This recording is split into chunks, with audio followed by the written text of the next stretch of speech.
Hi guys, welcome back to my channel. I'm back with another recap of Tyler Perry's Sistas Season 7, Episode 14, All for the D. So let's get into it. So it continues off with Jordan basically staking out Gary's whereabouts, and he just so happens to jump into Jordan's car and he starts threatening him, and then he tries to say some stuff to him, and it's just Now, it got to the point where Jordan was like, get out of my car. And he gets out his car as if he was going to try to drag Gary out. And Gary follows right behind him. So basically, Gary tried to flip the script and saying it's Andy's fault why Penelope is missing. Like her and Penelope was in cahoots trying to bring him down.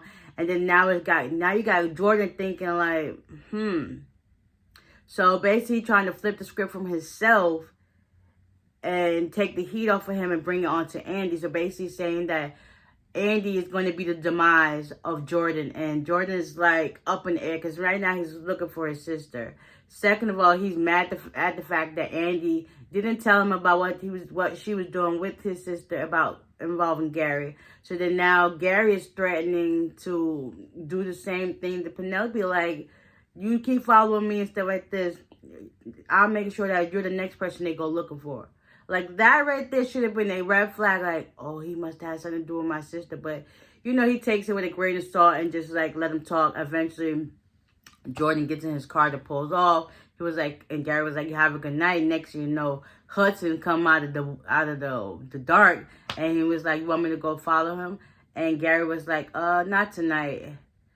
But it's about to go down. Like, Jordan, you better leave Gary alone. You playing with fire right there. You about to lose your life. And you about to not know what really happened to Penelope because you done lost your life trying to dig up dirt, trying to be a detective. Like, boy, I'm just praying that, we find out what happened to Penelope. Because right now, Gary is like, he's off the rocker right now. And he ain't coming back. So after that, Andy comes downstairs. It's now the next morning, and she's getting ready for work, and she talks to him, and she was like, you slept down here all night, Jordan? And he was like, no, I haven't slept at all. So they start talking. He was like, I still can't wrap my mind around the fact that why were you and Penelope not telling me what was going on between Gary? And it was just like, I was trying to protect her. I was trying to protect you. And that's basically what she wanted. Because at first, once you hear information, you're not trying to bring it forward to the forefront and say and confront that person. You're trying to gather all your evidence so that way when you do bring it, you got to back it up. And in one way, I kind of feel like Andy should have never told Penelope that, because this is like, dang, after you told her that, she goes missing. But then again, at the same time, Penelope, you're smart enough. You should have just withhold that to yourself and just kept digging up dirt on your own, because then you could just boom, here you go. But women, when they love that thing, especially between his legs, they go crazy. Like Danny said, Gary got that Mandigo, and it's like, love make you do crazy things for that D, for real.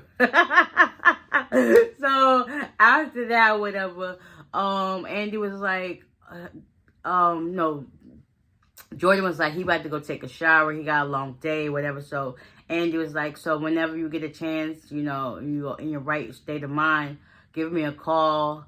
And she tried to give him a kiss, and he gave her the cheek. Like, a cheek means you upset, but you still love that person. Like, girl, Andy, you in the doghouse for this right now. But it's clearly validated. I understand both parts. But anyway, moving right along, Andy leaves out the door after she does a double take. Like, did this really just do this to me? And then she leaves and goes and heads to work. So it's now, of course, the next morning, as y'all know. Karen arrives at that salon. Pam is already there looking at some paperwork. And she basically talks to Karen, telling her, like, listen, I understand I'm this and this with Aaron, but I hope you don't hold no grudges against it. Like, are you mad that he's my business partner? She was like, as long as he put his money into it, I don't mind. It's like, but Pam knows that Karen likes to hold grudges. Clearly, we can see that. And she was like, you hold grudges like a CVS receipt. And she was like, well, some of them deserve it. And then next thing you know, in walks Aaron. And then Pam was like, hey, sugar daddy Aaron. And he was like, don't call me that. And he comes bearing gifts.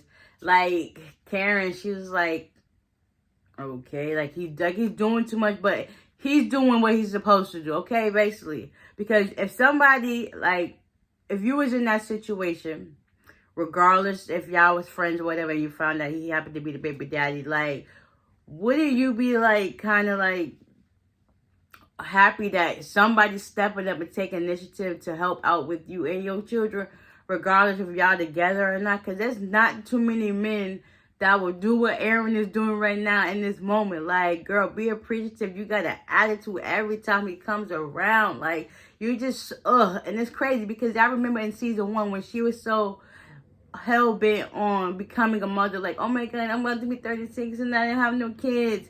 You got the daggone kids and then you still mad. Like, what the heck? Like, girl, I thought pregnancy was supposed to change a person. Like, you just, like, the devil, evil all the time. Like, girl, let up some. Live a little.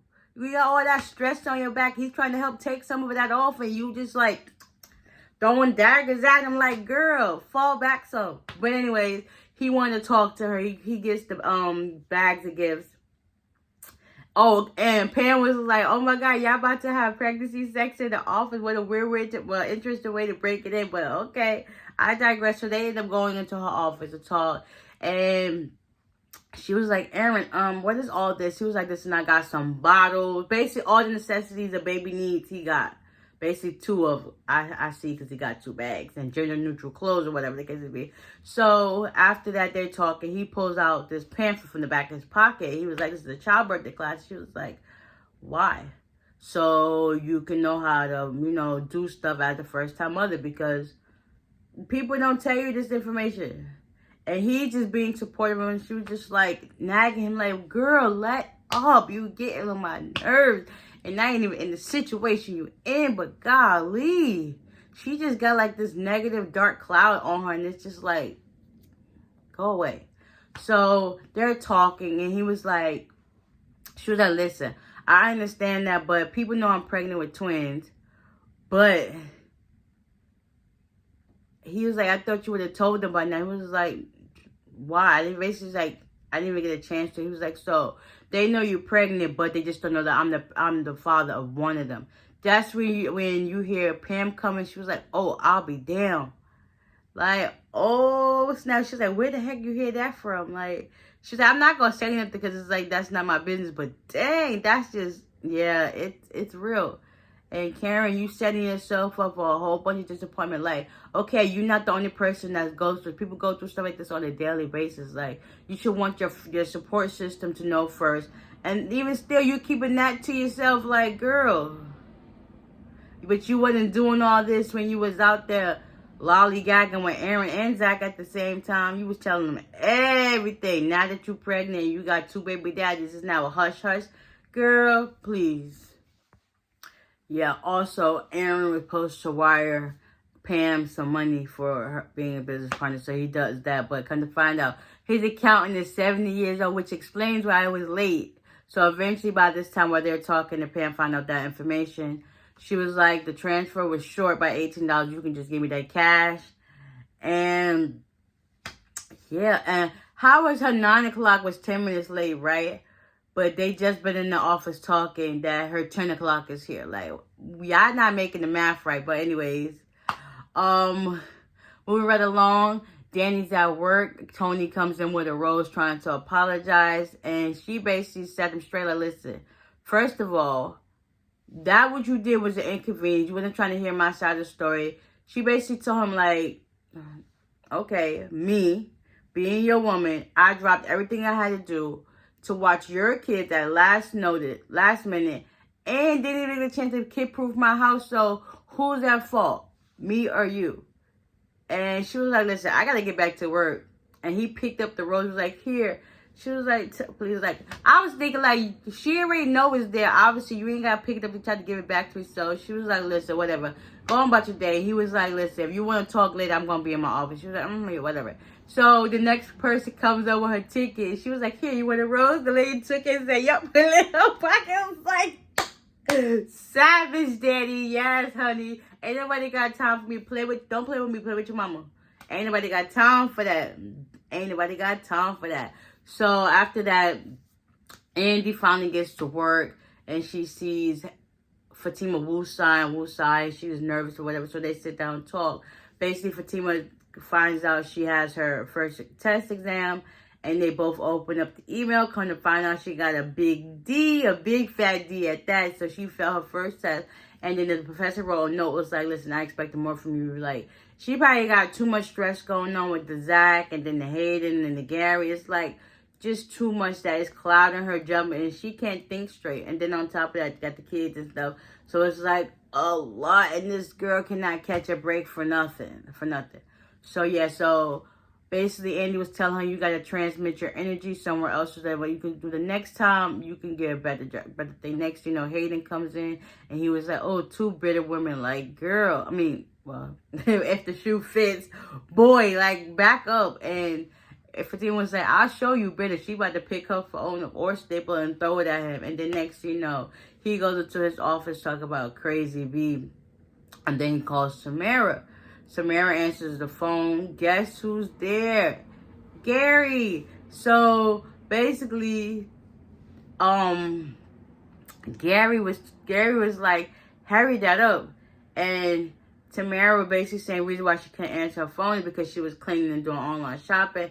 And he was like, with your money? She was like, yeah, of course, I got my own. Like, yeah.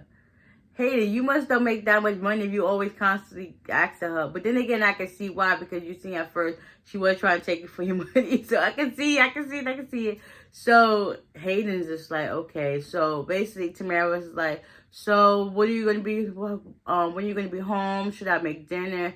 And he was just sucking it back like, nah, I'm good. I'm gonna work late. And hurried up off the phone. Next you know, Tamara was like, what the heck was that about? He was like, listen, you called me over here into this man's house so you can have sex with me. And she was just like, He was like, you gonna do it or what? So eventually she was just like, because first she was like, we not having sex in his bed. But then again, you called him over there. So what the heck did you expect he was gonna do? Not sit in each other's faces and just be like, hi. So she went to the bedroom like she about to do him. And yeah. Tamara, I hope and pray that Hayden don't come home on his lunch break and he find y'all two together in bed, because it's about to be over for the both of y'all. Like, oh yeah, I skipped Sabrina and Maurice. They were talking, whatever. Maurice was trying to throw papers at one of the co-workers that he don't like. Come to find out, he was overhearing everything that Sabrina be talking about in her office. Supposedly, she be in there masturbating into a vibrator. And he be hearing it. He was just like, yeah, you should be, she just be in there busy. And he wanted to know why. So he was like, so hopefully you be looking at a Guinness Book of World Records. And she was like, why?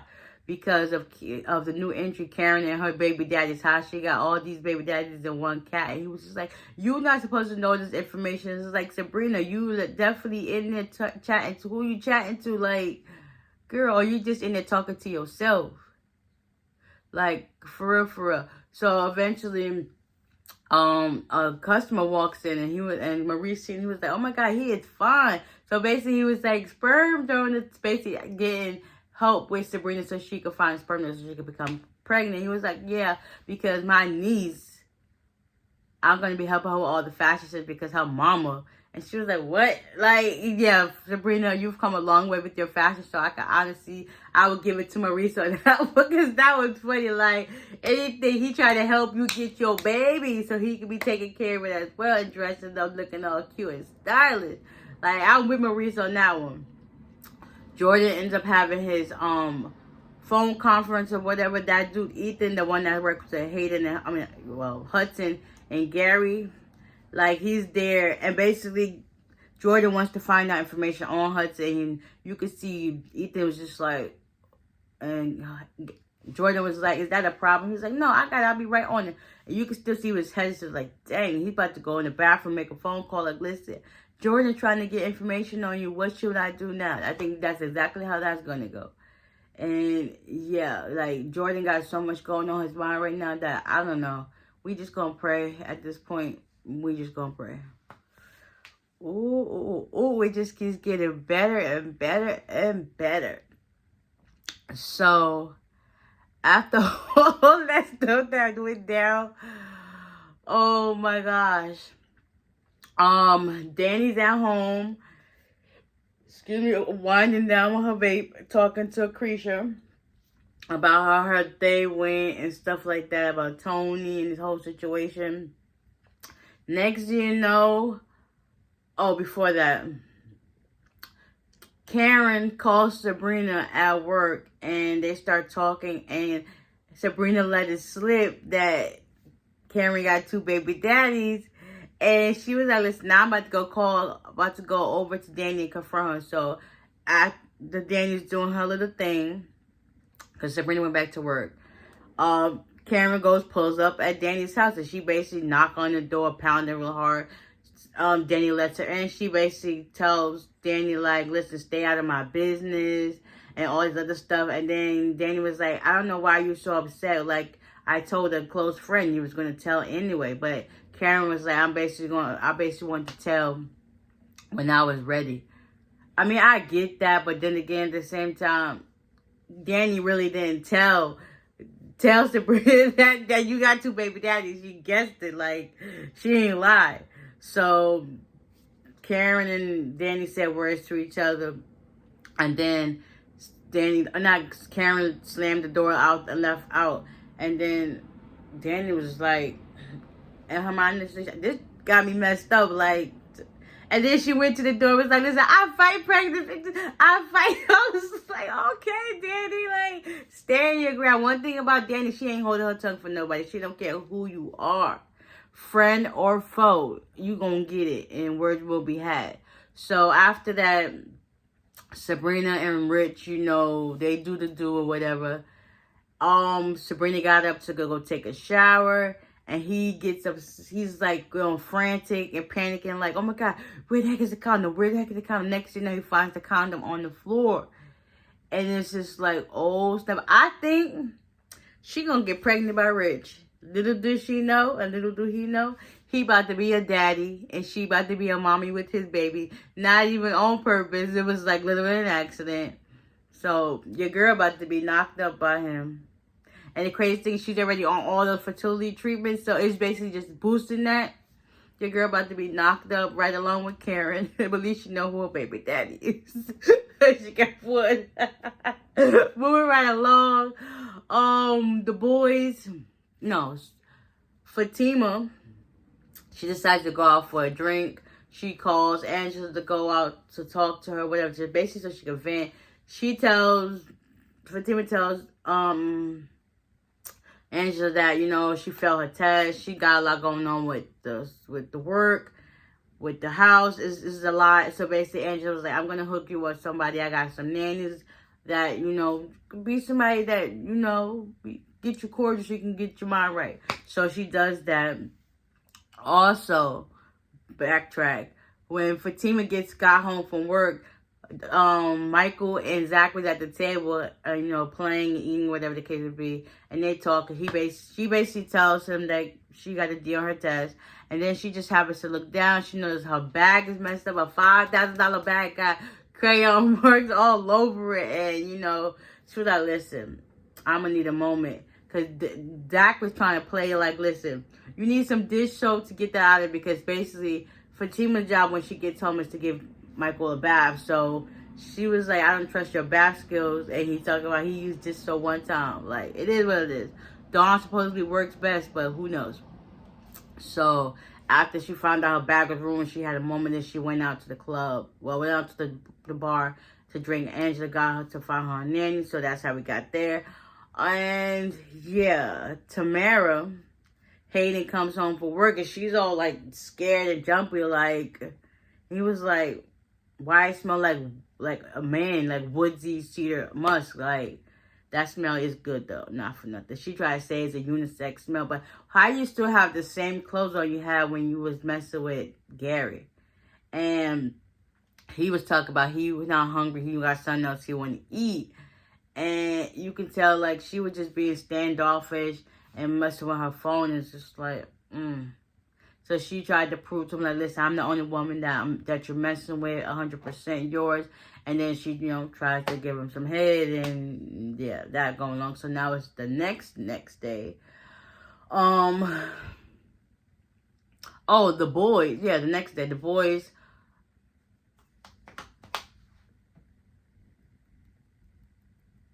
Jordan, Tony, and Rich, I done drew a blank that quick, are at Jordan's house or whatever, and they talk about what their situations got going on. Meanwhile, Ethan's on the computer doing his work or whatever, so they talk about the Penelope situation. They got no information. Danny's still mad at him, and Rich, he talks about how him and Sabrina had sex, and the condom came off, and Jordan was making fun, like, listen, your thing really, that's what he was like, nah, please, ain't got nothing to do with that. I thought Sabrina was trying to trap me. Basically, Jordan and Tony reassured him, like, Sabrina ain't on that type of time. She's like a wholesome girl who's honest and respectful. Like, she ain't got time for that. Like, and then they made another funny joke, and Jordan was like, I don't even know why she's with you. And Rich was like, yeah, that's the same thing your mama said too, because I be laying that pipe. So after that, they had the little cackles or whatever. They got ready to go to the gym to work out. And Jordan was like, you got to hold the fort down while I go. And Ethan was like, yeah, sure, I got that. So just at that moment, he ended up calling Hudson. And Hudson basically telling you, did you do it yet? He was like, no, I don't know. He's like, you ain't never bugged the place. He was like, no, look for any picture frame or whatever. So he ended up finding a picture frame with him and Andy on it. He picks it up, try to put a thing behind it. Next, Jordan comes back in the house. He was like, what the hell are you doing? And it's just like, oh, yeah, it's about to hit the fan. He about to get bugged. Karen calls